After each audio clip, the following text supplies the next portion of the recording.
Now we shall begin. You should answer the questions as you listen, because you will not hear the recording a second time. Listen carefully and answer questions 1 to 5.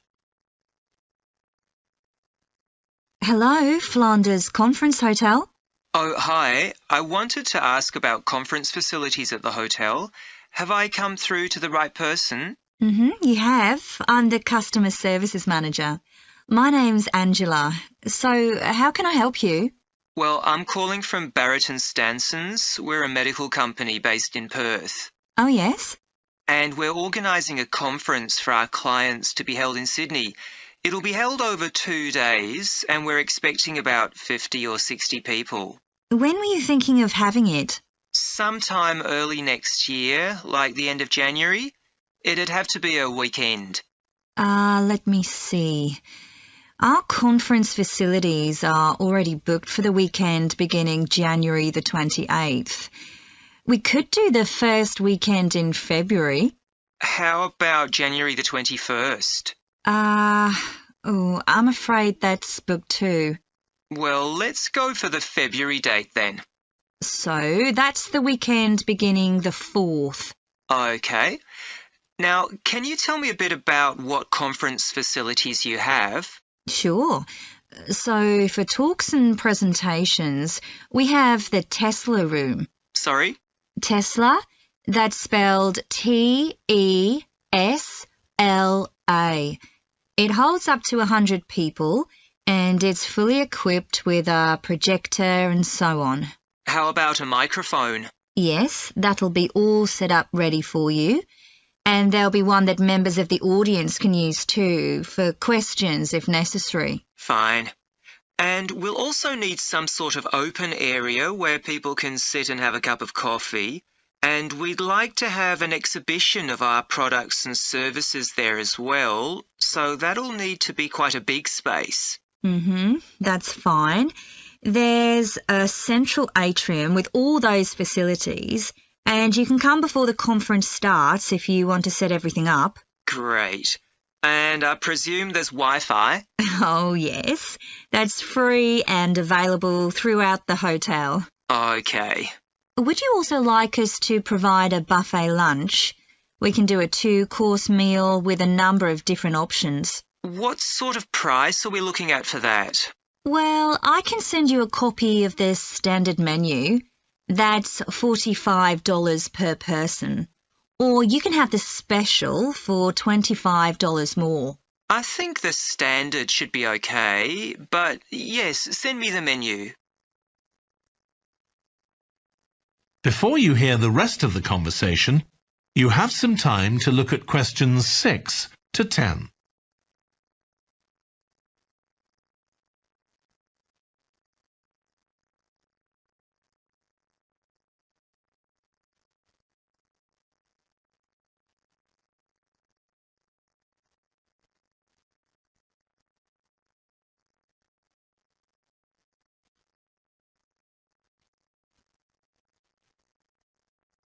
Now listen and answer questions 6 to 10. Now, we're also going to need accommodation on the Saturday night for some of the participants. I'm not sure how many, but probably about 25. So what do you charge for a room? Well, for conference attendees, we have a 25% reduction, so we can offer you rooms at $135. Normally, a standard room's $180. And does that include breakfast? Sure. And, of course, guests can also make use of all the other facilities at the hotel. So we've got a spa where you can get massages and facials and so on. And there's a pool up on the roof for the use of guests. Oh, great. Now, what about transport links? The hotel's downtown, isn't it? Yes. It's about 12 kilometres from the airport, but there's a complimentary shuttle bus for guests, and it's only about 10 minutes walk from the central railway station. Okay. Now, I don't know Sydney very well. Can you just give me an idea of the location of the hotel? Well, it's downtown on Wilby Street. That's quite a small street and it's not very far from the sea.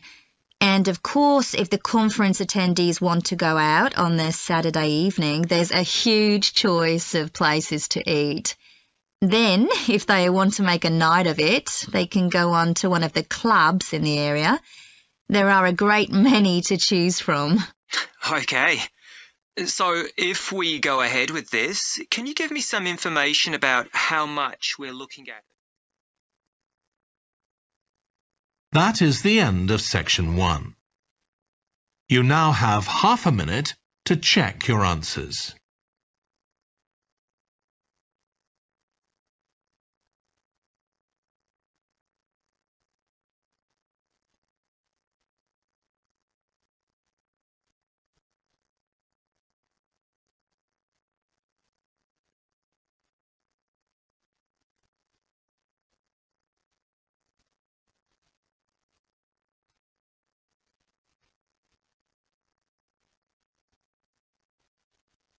Now turn to section 2.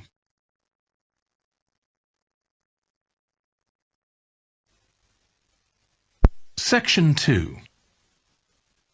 You will hear a woman talking to a group of college students about volunteering to help other people.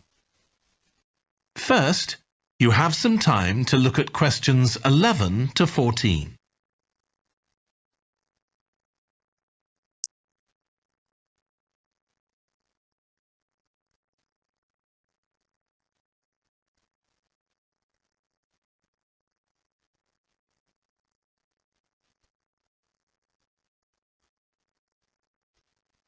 Now listen carefully and answer questions 11 to 14.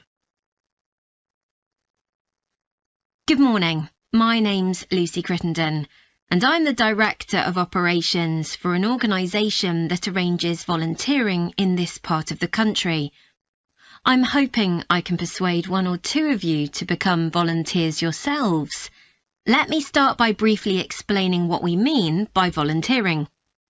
Volunteers are teenagers and adults who choose to spend some time unpaid helping other people in some way. Most volunteers devote 2 or 3 hours to this every week, while a few do much more. The people they help may have physical or behavioural difficulties, for example. Volunteers can do all sorts of things, depending on their own abilities and interests. If they're supporting a family that's struggling, for example, they may be able to give them tips on cooking, or recommend how to plan their budget, or how to shop sensibly on their income. They might even do some painting or wallpapering, perhaps alongside any members of the family who are able to do it. Or even do some babysitting, so that parents can go out for a while. The benefit from volunteering isn't only for the people being helped. Volunteers also gain from it. They're using their skills to cope with somebody's mental or physical ill health, and volunteering may be a valuable element of their CV when they're applying for jobs. Employers usually look favourably on someone who's given up time to help others. Significantly, most volunteers feel that what they're doing gives them a purpose in their lives. And in my opinion, they're lucky in that respect, as many people don't have that feeling. Before you hear the rest of the talk, you have some time to look at questions 15 to 20.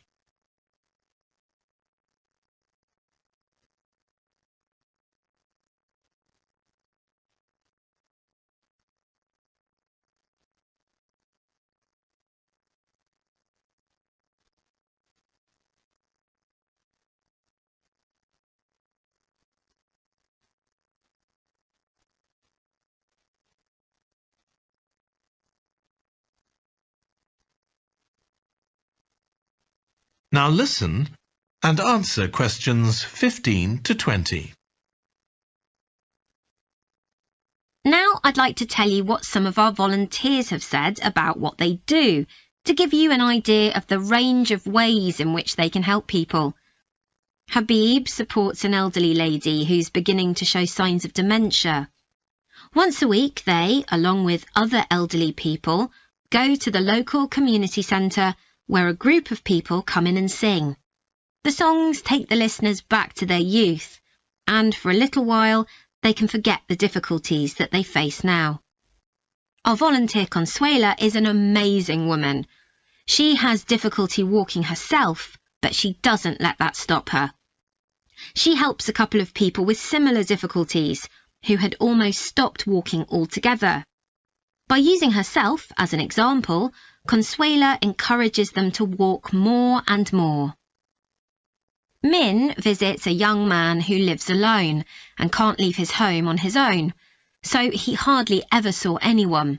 But together they go out to the cinema or to see friends the young man hadn't been able to visit for a long time. Tanya visits an elderly woman once a week.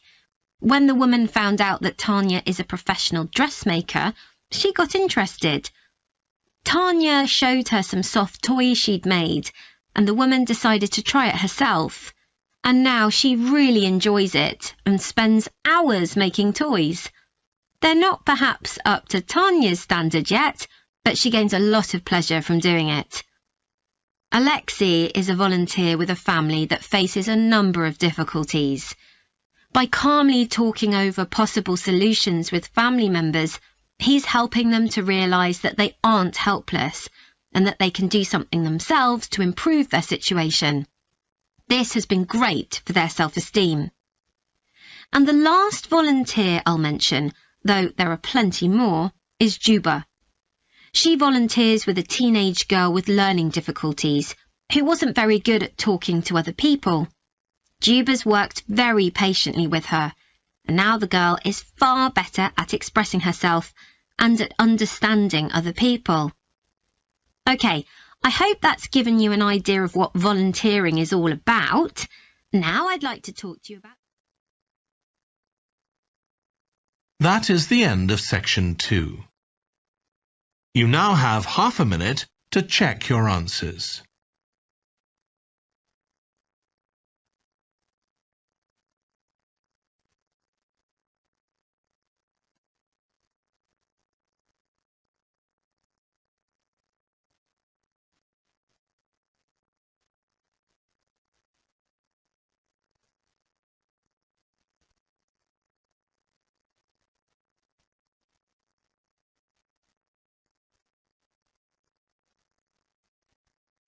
Now turn to section 3.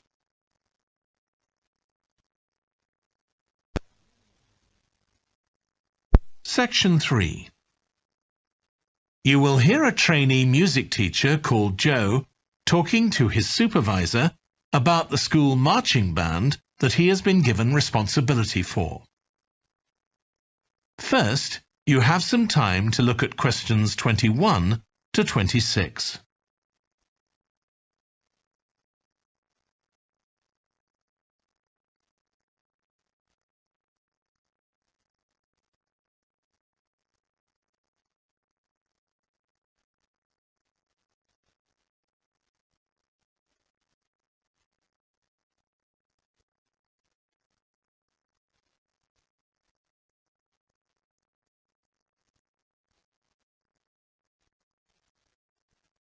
Now listen carefully and answer questions 21 to 26. So, how are you getting on with your teaching practice at the high school, Joe? Well, I've been put in charge of the school marching band, and it's quite a responsibility. I'd like to talk it over with you. Go ahead. You better start by giving me a bit of background. Okay. Well, the band has students in it from all years, so they're aged 11 to 18, and there are about 50 of them altogether. It's quite a popular activity within the school. I've never worked with a band of more than 20 before, and this is very different. I can imagine. They aren't really good enough to enter national band competitions, but they're in a regional one later in the term. Even if they don't win, and I don't expect them to, hopefully it'll be an incentive for them to try and improve. Yes, hopefully. Well, Now the town council's organizing a carnival in the summer, and the band has been asked to perform. If you ask me, they aren't really up to it yet, and I need to get them functioning better as a band, and in a very short time. Have you been doing anything with them? Apart from practicing the music, I mean. I played a recording I came across of a drummer talking about how playing in a band had changed his life. I think it was an after-dinner speech. I thought it was pretty inspiring because being in the band had stopped him from getting involved in crime. The students seemed to find it interesting, too. That's good.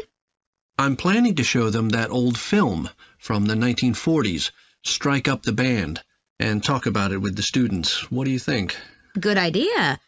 As it's about a school band, it might make the students realize how much they can achieve if they work together. That's what I've got in mind. I'm hoping I can take some of the band to a parade that's going to take place next month. A couple of marching bands will be performing, and the atmosphere should be quite exciting. It depends on whether I can persuade the school to hire a coach or two to take us there. They sound like good ideas to me. Thanks. Before you hear the rest of the discussion, you have some time to look at questions 27 to 30.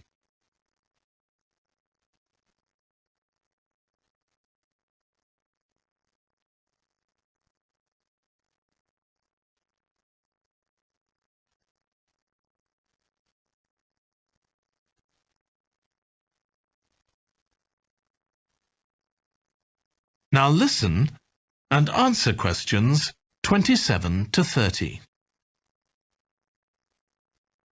Can I tell you about a few people in the band who I'm finding it quite difficult to cope with? I'm sure you'll have some ideas about what I can do. Go ahead.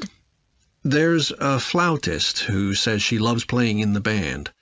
We rehearse twice a week after school, but she's hardly ever there. Then she looks for me the next day and gives me a very plausible reason. She says she had to help her mother, or she's been ill, but to be honest, I don't believe her. Oh dear. Any more students with difficulties? Plenty. There's a trumpeter who thinks she's the best musician in the band, though she certainly isn't.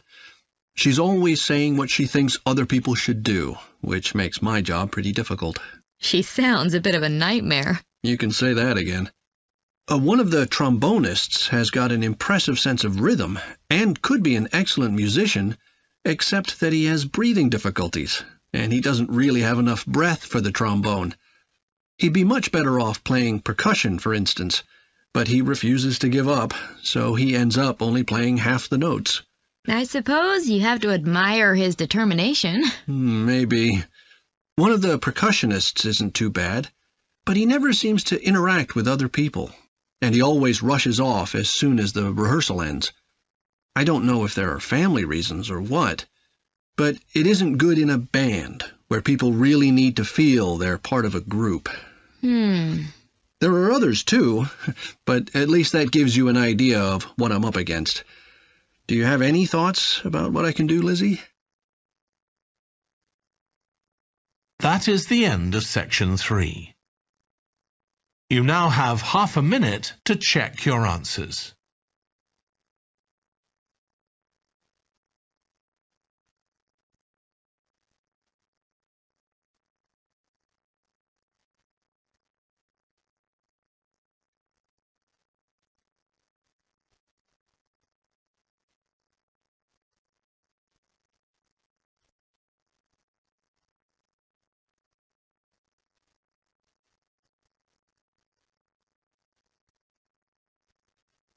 Now turn to section 4.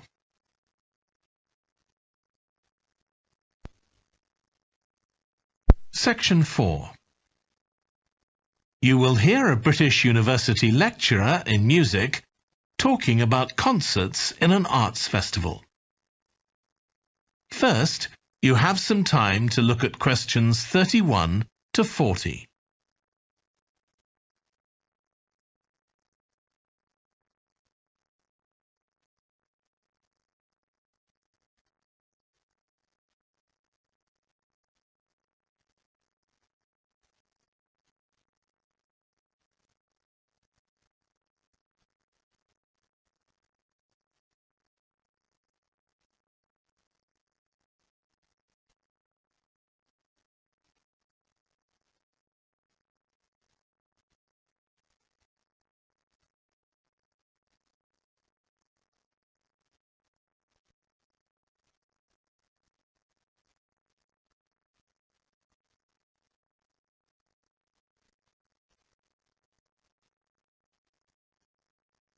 Now listen carefully and answer questions 31 to 40. As you all know, the university is planning an arts festival for later this year, and here in the music department we've planned 3 concerts. These will be public performances, and the programme has just been finalised. The theme of the festival is links between the UK and Australia, and this is reflected in the music. Each concert will feature both British and Australian composers. I'll tell you briefly about the Australian music, as you probably won't be familiar with that. The first concert will include music by Liza Lim, who was born in Perth, Western Australia, in 1966. As a child, Lim originally learned to play the piano, like so many children, and also the violin. But when she was 11, her teachers encouraged her to start composing. She found this was her real strength, and she studied and later taught composition, both in Australia and in other countries. As a composer, she has received commissions from numerous orchestras, other performers, and festivals in several countries. Liza Lim's compositions are vibrant and full of energy, and she often explores Asian and Australian Aboriginal cultural sources, including the native instrument, the didgeridoo. This is featured in a work called The Compass. Her music is very expressive, so although it is complex, it has the power of connecting with audiences and performers alike. In the festival, we're going to give a semi-staged performance of the Oresteia. This is an opera in 7 parts, based on the trilogy of ancient Greek tragedies by Aeschylus. Lim composed this when she was in her mid-20s, and she also wrote the text, along with Barry Kosky. It's performed by 6 singers, a dancer, and an orchestra that, as well as standard orchestral instruments, includes electric guitar and a traditional Turkish stringed instrument. Lim wrote that because the stories in the tragedies are not easy to tell. The sounds she creates are also disturbing, and they include breathing, sobbing, laughing, and whistling. The work lasts around 75 minutes, and the rest of the concert will consist of orchestral works by the British composers Ralph Vaughan Williams and Frederick Delius.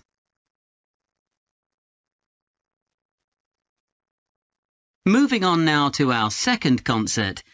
This will begin with instrumental music by British composers Benjamin Britten and Judith Weir. After the interval, we'll go to Australia for a piece by Ross Edwards, The Tower of Remoteness. According to Edwards, the inspiration for this piece came from nature, when he was sitting alone in the dry bed of a creek, overshadowed by the leaves of palm trees, listening to the birds and insects. The Tower of Remoteness is scored for piano and clarinet. Edwards says he realized years after writing the piece that he had subconsciously modelled its opening phrase on a bird call. Ross Edwards was born in 1943 in Sydney, Australia, and studied at the Sydney Conservatorium of Music and the universities of Adelaide and Sydney.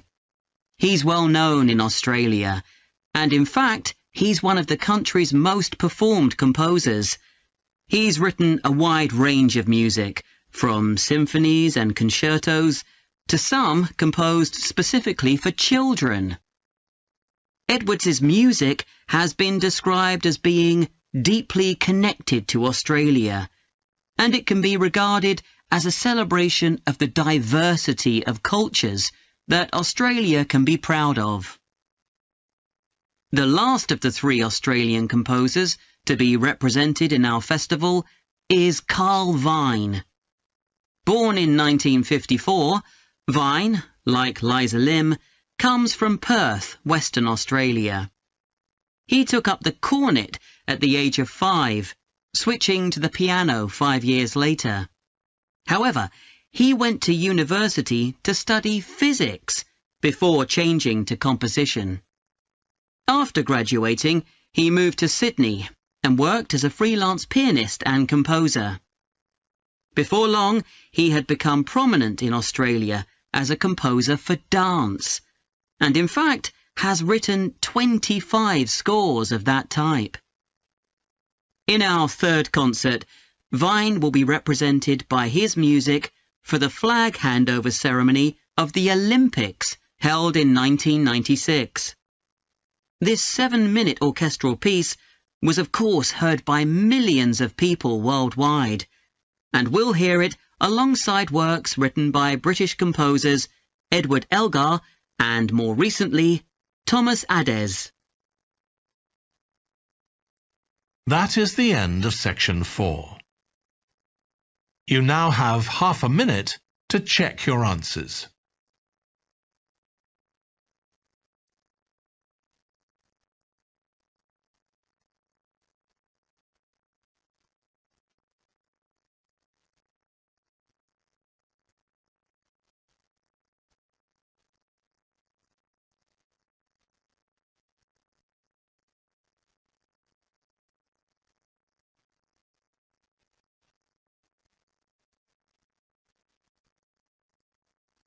That is the end of the listening test.